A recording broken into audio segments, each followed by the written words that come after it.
History Matters, John Buchanan Floyd.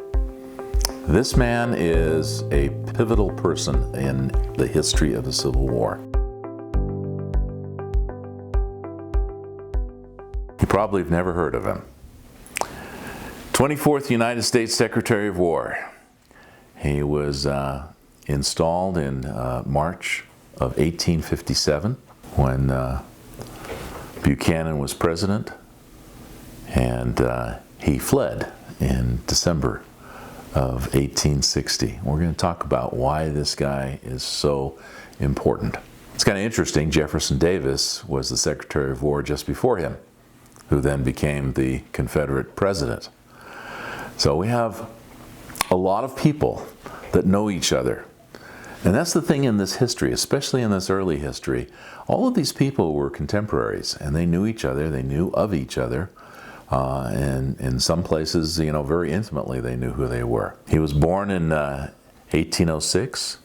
He was the governor of Virginia prior, and he died in Virginia in 1863. But why is this guy so important? I believe he's one of the most influential men in preparing the South for the Civil War.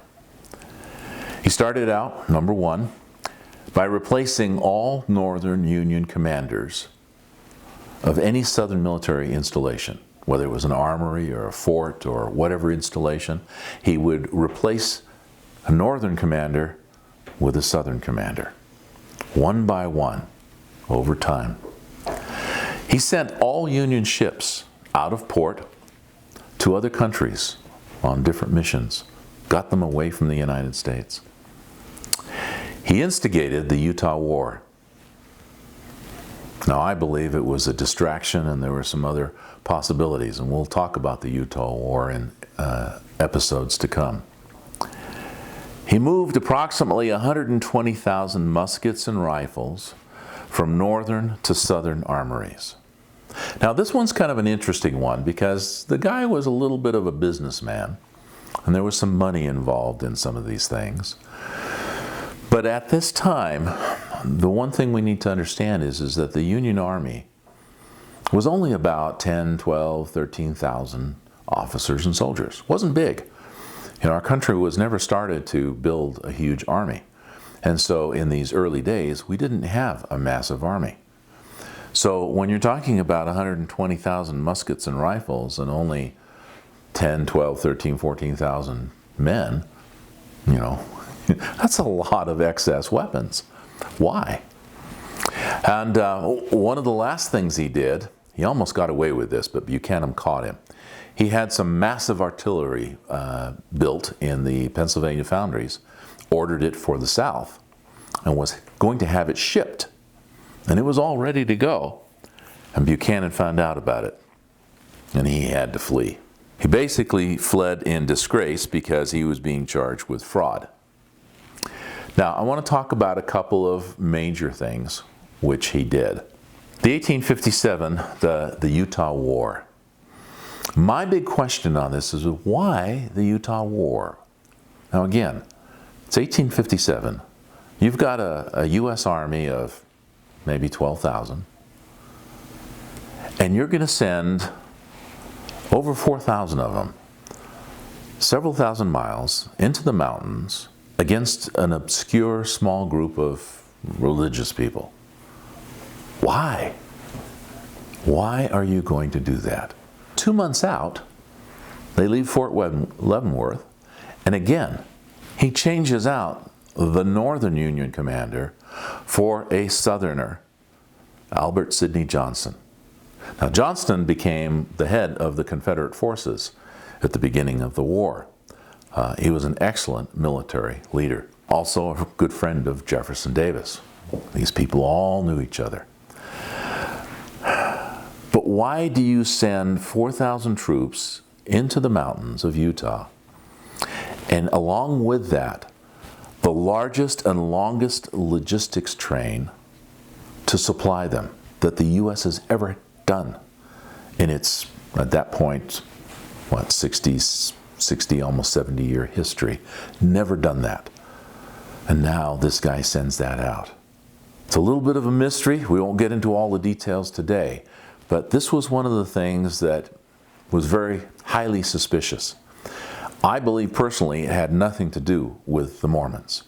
I believe it was just another ruse, another distraction, because think of it in this time. Nobody knows when the Civil War is going to start.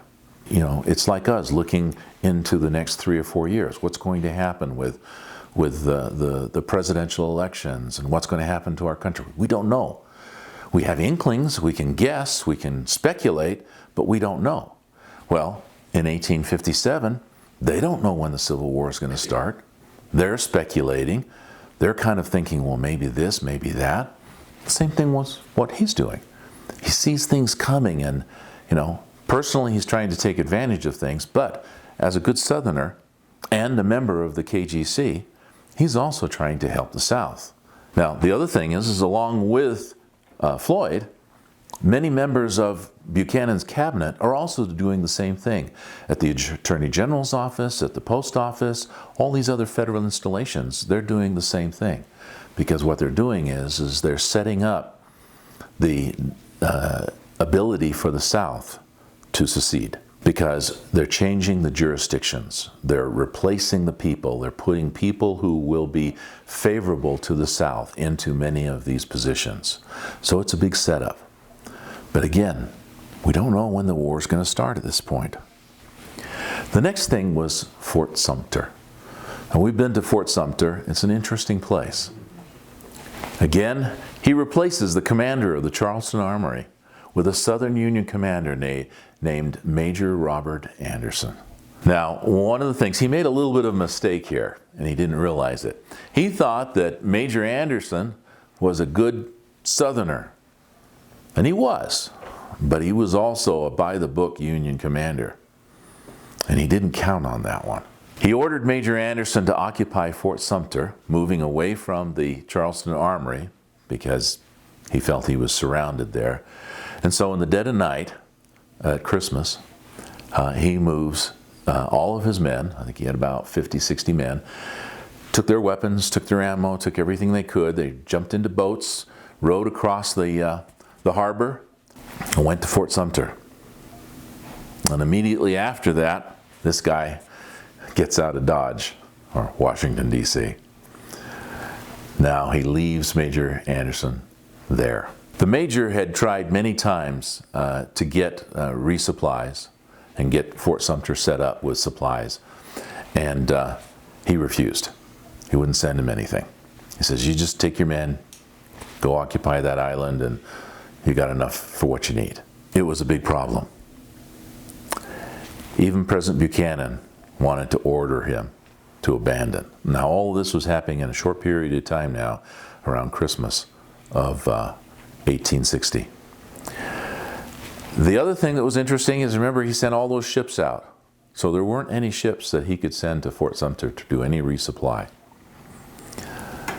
And Lincoln, when he came into office a few months later, he tried to resupply Fort Sumter, but the only ship that he had left was one that had been in dry dock, and it had too big of a draft and it couldn't get close enough to the island. So poor Major Anderson was stuck, and hence the start of the Civil War.